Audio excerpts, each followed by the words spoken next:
Hi everyone, welcome. So we're deep in the weeds of the direct 3-3 invasion, and this video talks about how to avoid the cross joseki that I covered in the previous video.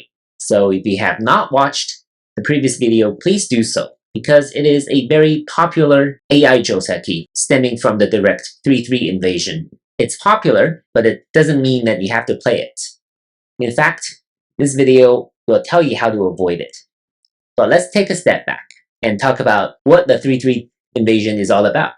There are usually two basic considerations. One is the direction of the wall, in this case white's wall.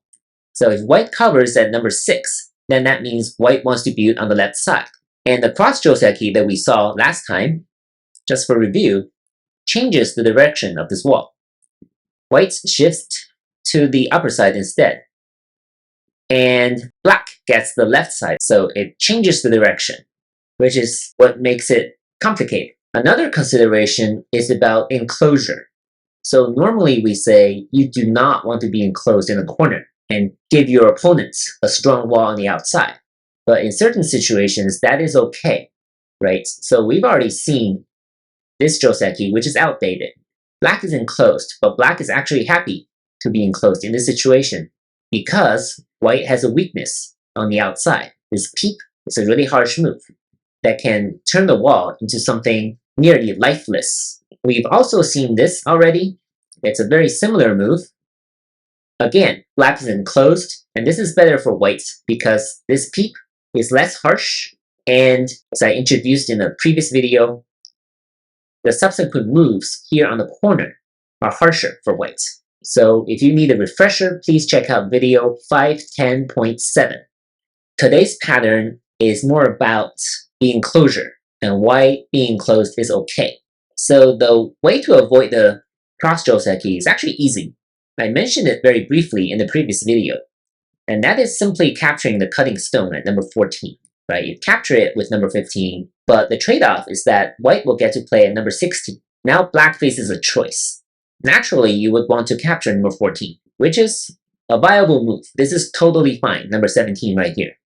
And white obviously has a weakness on the outside, 2 cutting points. It needs to connect here. And this is a joseki. So what does black get from this joseki? It gets 100% living shape on the corner. It's very solid, already settled, no more no more complications. What does white get by sacrificing number 14 compared to this pattern? White has the upper side completely sealed off by having a stone here on the second line, which is number 16 right here.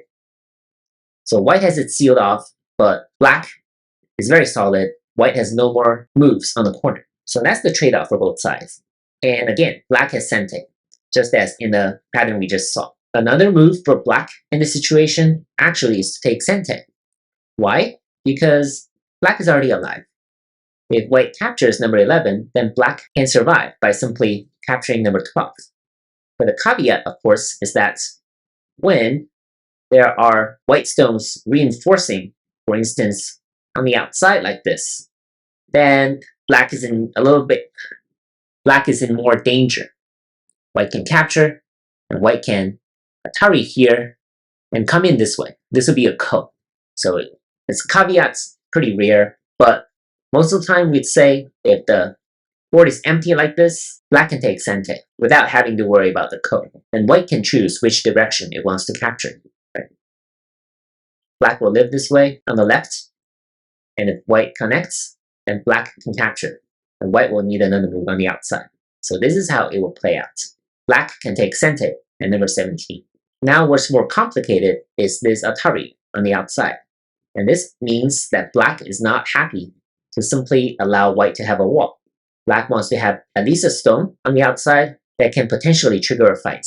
So you would see AI programs, especially Katago, suggesting this move. Again, black is not afraid of the life and death implications on the corner because it's already alive. So 17 and 19 are totally viable. Of course, white can choose. If it captures here, then this group on the upper side is settled. But these 4 stones now are in a weak position. If white chooses this side, then black captured. Now these 3 white stones are relatively weaker. So this is another way for black to proceed. Another way for white to play is right here. So this is inviting black to play this Atari, which might trigger a ko.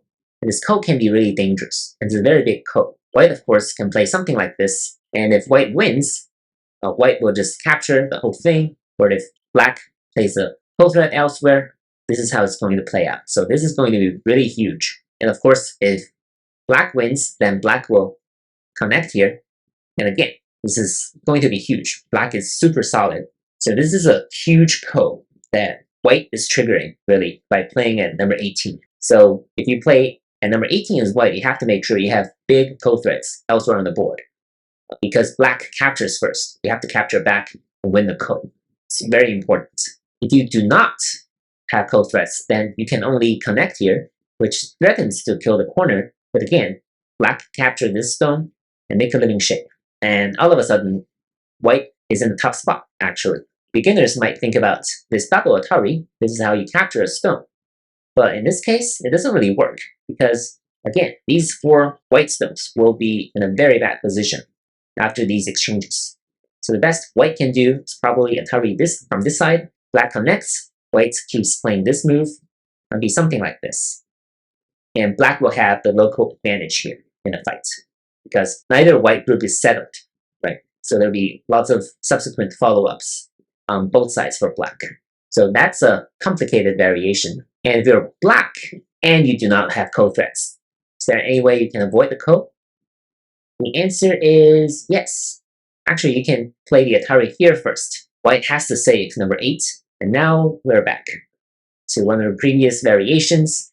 Black can choose to capture here, or black can choose to start the fight right away.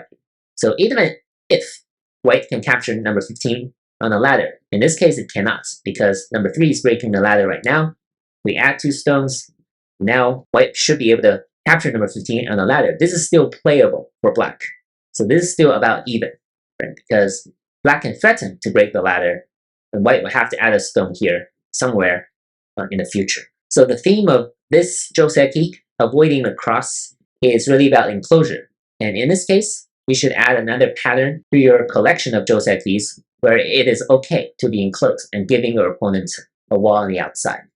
Lastly, it's worth mentioning a trick move, which is not the correct move, right? It's cutting here. It doesn't really work. You might be hoping that white can get to this result, but actually black can just extend here and capture number 12. And black has a very good shape because black is already alive. Number 16 should not really be played. It's already very small. The corner is too small. Black has a very good shape with 11, 13, right? So in the future, black can build on the upper side very easily. So number 12, cutting without the hane first is wrong. You can only cut after the hane.